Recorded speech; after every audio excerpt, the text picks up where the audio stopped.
We're here at the Self-Care Check Podcast. Executive Director, Dr.Willie Moody, and I, your host, Baby Steps Entertainment CEO, Ezequiel, aka Easy. And I'm here today with your lovely guest, Tamia Porter. Now, we're here today talking to you about breaking the chains of poverty mentality, right? And now, poverty mentality has many forms and shapes of formalities. So I get deep into it and allow my guests to tell us a little brief overview of yourself and why this was a topic to speak on and present to the people. Okay, well, like most people here, I'm guessing, I'm from Paterson, New Jersey. Right. You know, I actually left Paterson when I was 18 to go to school in New York, and whenever I would tell people I'm from Paterson, they'd be like, wow, you're from the hood. So that kind of put a notion in me like, okay, I'm kind of from somewhere different. So I feel like, you know, it's a lot of kind of poverty in Paterson and a lot of like inner cities in New Jersey. So these things kind of always stuck with me because I knew early on, like, I didn't want to go through that. I didn't want to continue that cycle in my family. So once I got old enough and started to learn certain things, I began to kind of try to break that cycle and, you know, not have to just live in that and just accept that because, you know, it's not like just because you're from a certain place, it doesn't mean that you are a certain type of person. So I just wanted to, you know, kind of embody that. Elaborate on what type of person that you're speaking about. Mm-hmm. So when people hear poverty, you know, it's poverty everywhere. It's poverty in America. It's poverty in every country. In every state is poverty. And when I think of poverty, I think of, you know, just underprivileged, just not really having all the accessibilities and opportunities that you may want. You know, maybe you struggling, you know, it's hard for you to get food. Or I know, you know, growing up sometimes we would have to... What about jobs, like finding a job? Jobs as well. But that kind of... It's like that's a part of the cycle to me, the job thing.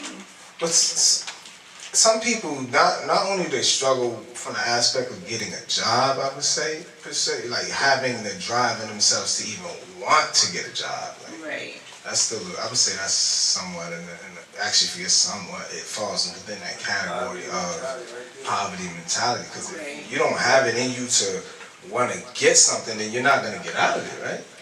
It's interesting to me, honestly, because when you say people, they don't want to get a job, like, you know how people say you're speaking from a place of privilege. Like, we don't really know what people is going through because when you're in poverty and you always are getting a bunch of no's, it's hard and it's really a challenge to kind of push yourself. For say, like, working certain jobs as a person of color, it's hard sometimes because people discriminate against you. They make you not even want to come to work because you already know, like, somebody's going to have an issue with me because, you know, my tone. For instance, me, recently I lost a job. I'm thinking I'm doing good and everything's fine. And then one day my manager came to me and was like, yeah, everyone feels uncomfortable around you and they don't like your tone. So we're going to have to let you go. And I'm like, I never had any altercations So would you say that you're a person who has control over their mentality? Not fully, because I believe that, you know, it's something that's thrusted upon you, kind of like you kind of born into it. So I'm not gonna say fully, but I do believe that. That's actually one of my questions. Yeah, like it's hard because you learn, you get these things from your parents and your parents' parents, and you trickle down. Exactly, the chain. Right, and that becomes your, you know, your go-to. Like subconsciously, you just automatically do these things. Oh, mom's this way, I'm that way, dad this way, you know, it's because we see it by default. Sometimes we may even dislike that, and sometimes that dislike becomes so strong without us realizing doing it. You're doing it, exactly. Like, if your parents smoke, you, as a kid, you're like, I will never smoke, and then you grow up and end up smoking. Because as kids, we're literally sponges. Like, everything we see, we kind of at least want to try, you know? So it's just interesting when it comes to getting out, because you have to learn, you have to, and I feel like me, I've been, you know, educating myself and trying to learn new things to be different, and not fully there, but I'm on my way. Yeah, you hear that? Not fully there. I'm on the journey. She's on it. She's on it. And that's actually a good note of realizing that you are on the path of breaking something.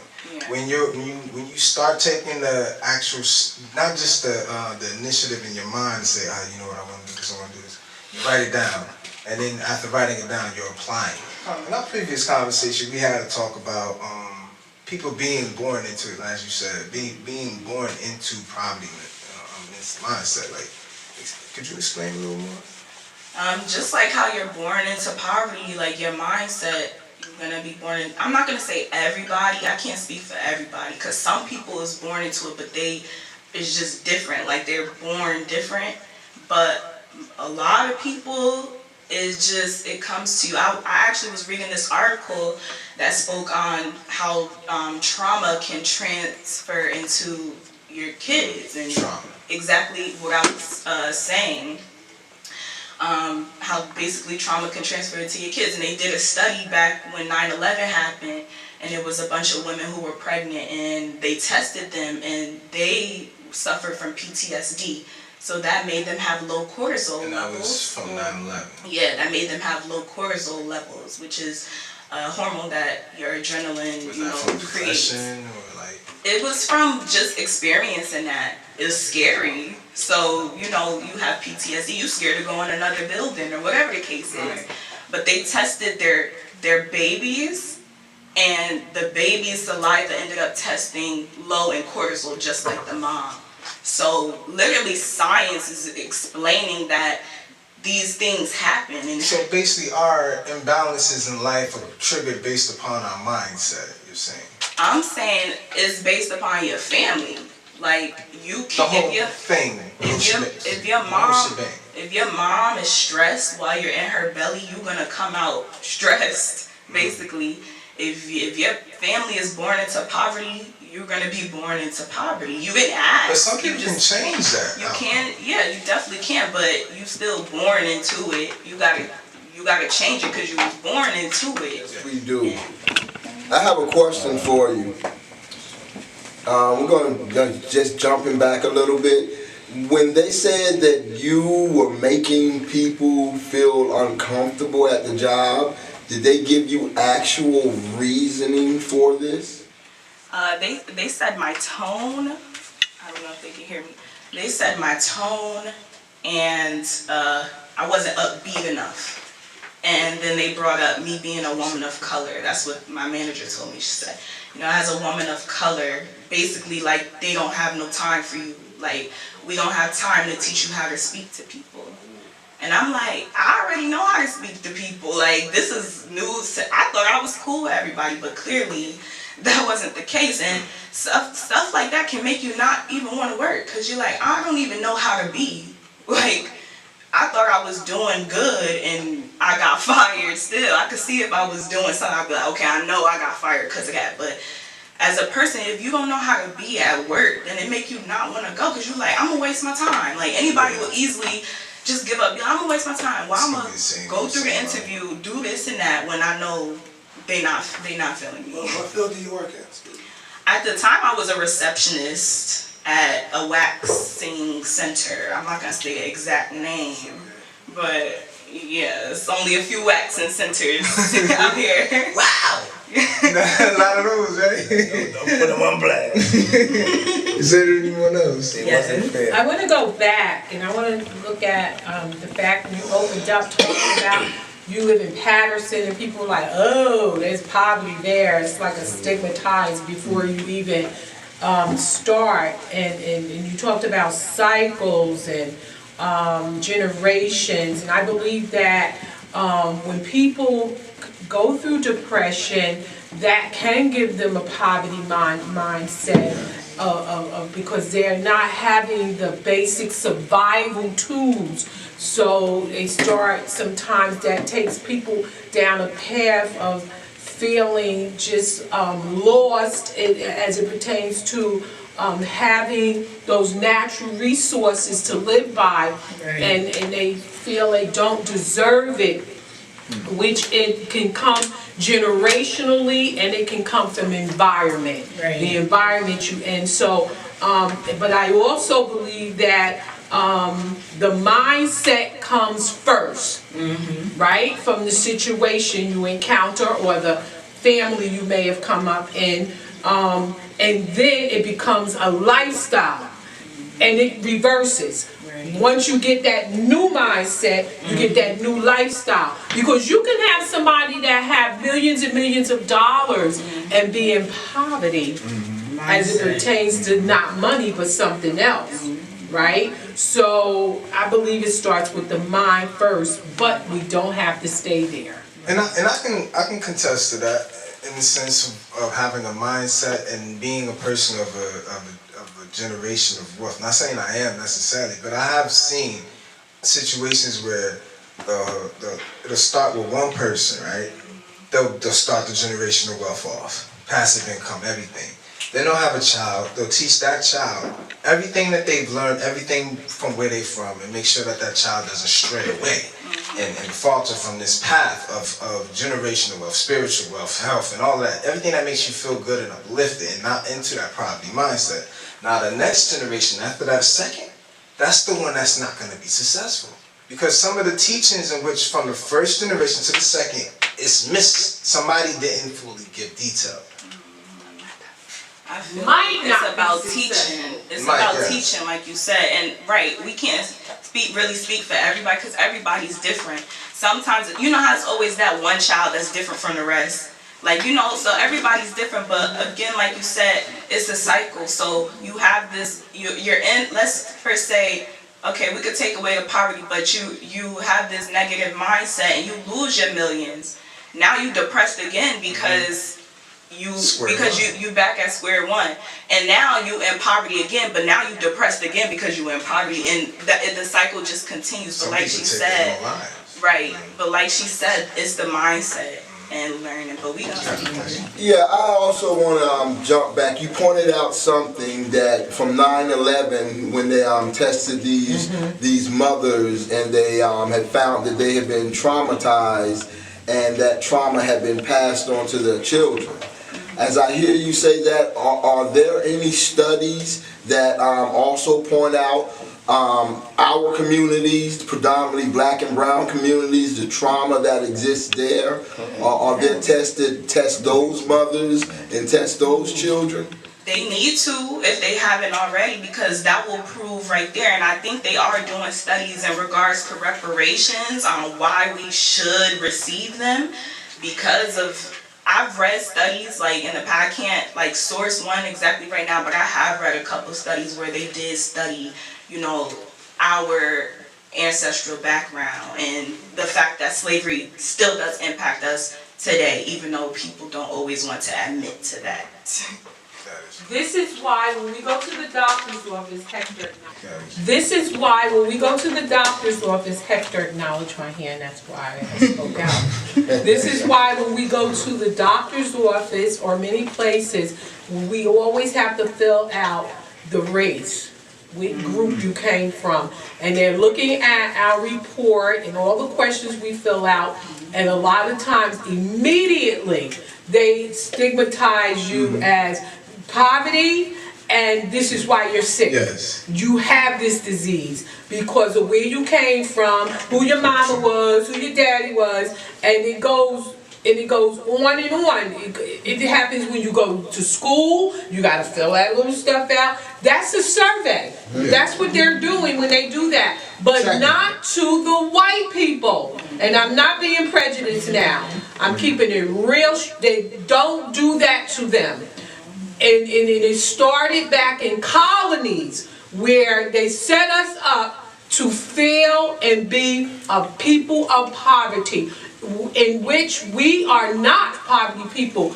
We had land, and people now, you find many, I talk to many older people, the land that they have and had in the South, people are not always in poverty because of color, the mind, and that's what we have to come out of. And quickly, I like to add on to that, like, we have land that our ancestors worked for hundreds of years, and it's still in control of anyone other than us. Yeah, We have to fight to get it back. With that, And what did you say?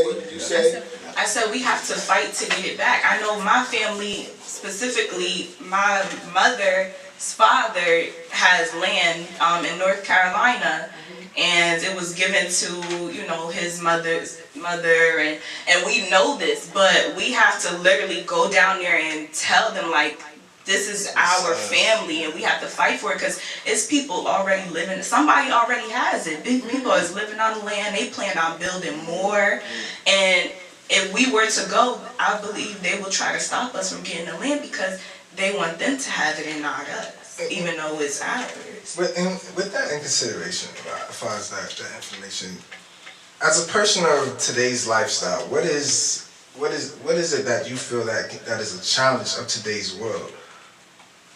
A challenge of today's world regarding poverty and ownership, or knowing that you have relatives that own something, owns land, things of essential wealth. I think that a lot of people assume that, you know, black people or people who are, you know, struggling, they don't want to work. Like, it's kind of like it's your fault because there are so many jobs out here. Why don't you just go and work? Why don't you go and get it like everybody else has? And I kind of hate when people say that, because it's like I said, you don't really know what everybody's going through, and a lot of people say like lazy, like, you know, procrastinating. Yeah, like you don't want to do it, that's why you don't have it. But it's like they've created it so that not everybody can get it. Like that America was created so that there were poor people and there was rich people. But it's like it can't be Control the masses. Yeah. So I think that once we learn these things and educate, I always say, when you know better, you do better, but you have to know that you're not doing, not even before you get to that point, you have to know what you do, like that you don't know something. right. Because if I'm just living on an island and I was born there, I don't know that there's other things out there for me to get. Like, unless somebody come and tell me, and I might still not believe them unless I see it from my own eyes.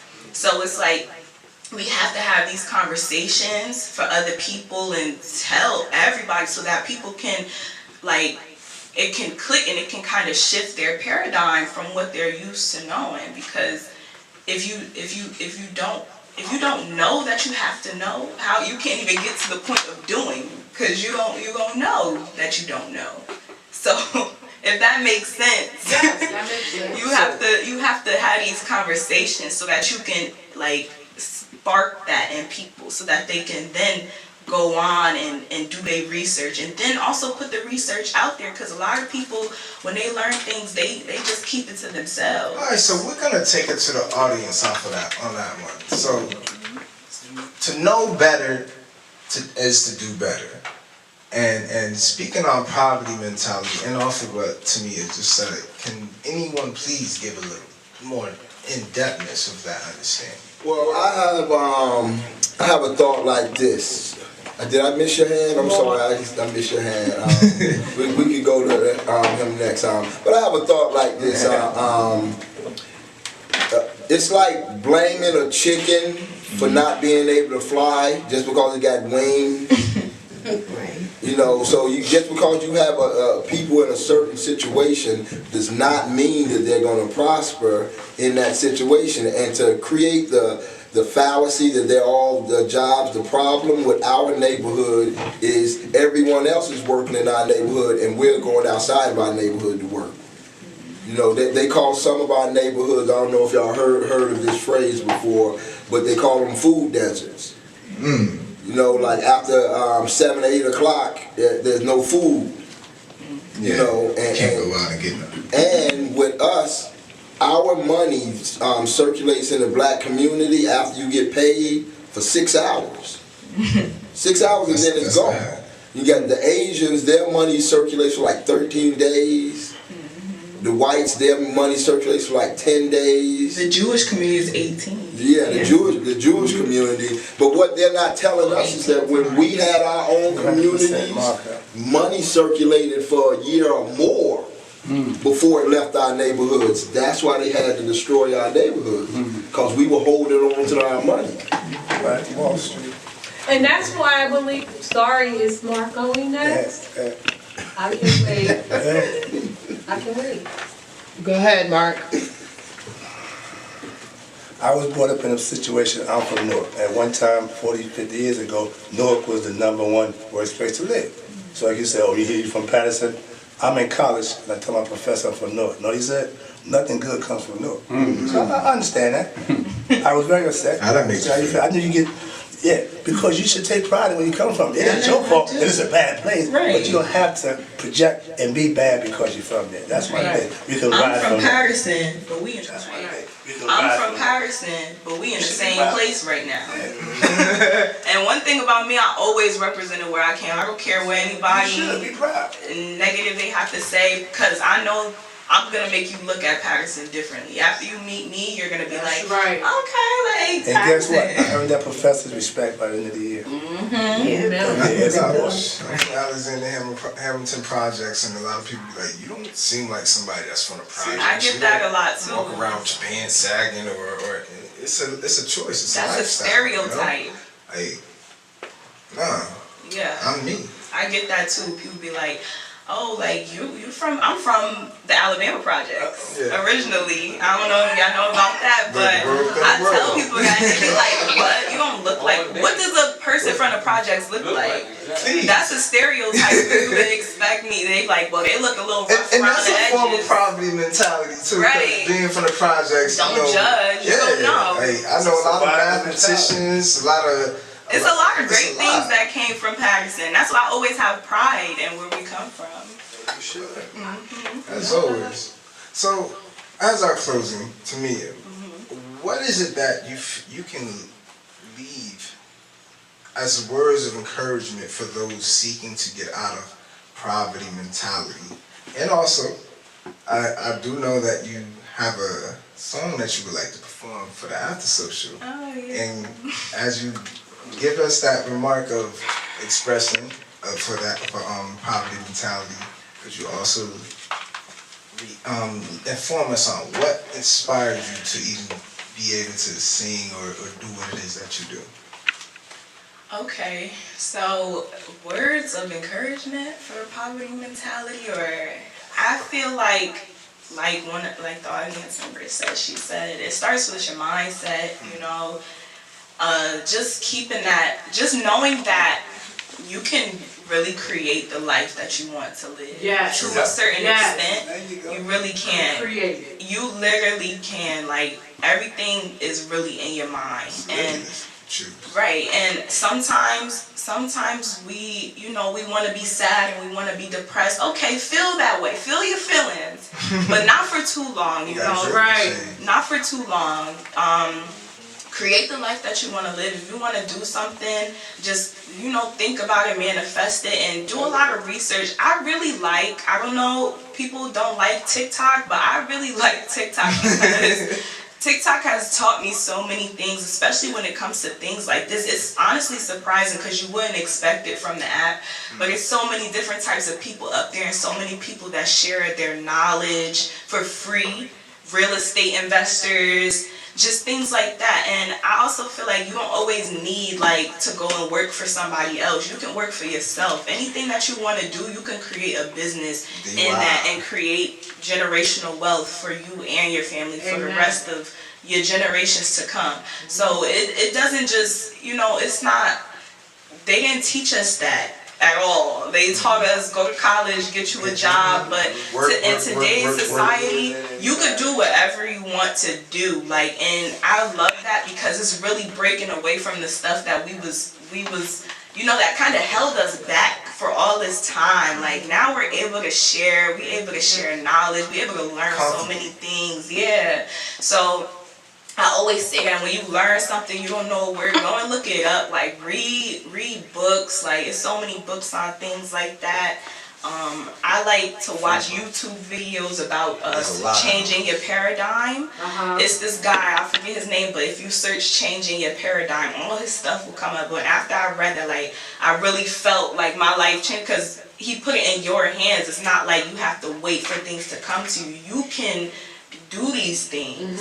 And it's hard, it's challenging, but you know, go with the emotions. And this is a journey at the end of the day. And at the end of the journey, you're gonna look back and appreciate where you came from and everything that you had to go through to get to where you want to be. So everything will pass. Everything will definitely pass. And that's why I was saying, and when it comes to music, I've always been a music lover. When I started writing music when I was in the 2nd grade or maybe 1st grade, I was writing music, but I didn't know that I was doing that. And I used to gather up the girls in the recess space and like, yo, let's put this dance together. Like, I used to be that person, and I kind of forgot about that, and I kind of lost that. And I didn't for a second. It just came back to me like, why don't you make music? And I'm like, I can't do that. And then when I sat down, it just kind of came to me, and it started flowing back. Like, this is what I used to like to do as a kid. And so I really like it because as a kid, I liked it. And I like to tap into things that came naturally to me as a kid, because that's me at the end of the day. So when I started creating the music, I was like, I really like this. Like, okay, like, maybe this is a hobby, maybe it's, I don't know, but as things just come to me, I go with it, and I make it do what it do. So that's where my music has come from. Alright. So let's not get tired of doing what is good at just the right time. We will reap a whole lot as long as we stay steadfast on God and on the fact that He will help lift us out of this poverty mentality, out of this poverty mindset, out of the financial sense of poverty. And tell the money that is coming to you. What? Don't You ask have to for the money. it. Tell it. I hear that African people in the African culture, they command their prayers. They don't necessarily ask or they command it. Tell God. I started doing that. God loves people that demand I started doing that. their blessings. Command it. And when I tell you the next day, the things that I commanded to come started to come. Yes. I was like, yeah, this is what it's going to be from now on. So, yeah, I believe that. And with that said, we're going to speak on Galatians and close the affirmation for this podcast. And let us not be weary in well-doing, for in due season we shall reap if we faint not, as we have therefore opportunity. Let us do good unto all men, especially unto them who are of a household of faith. Amen. Amen. Amen.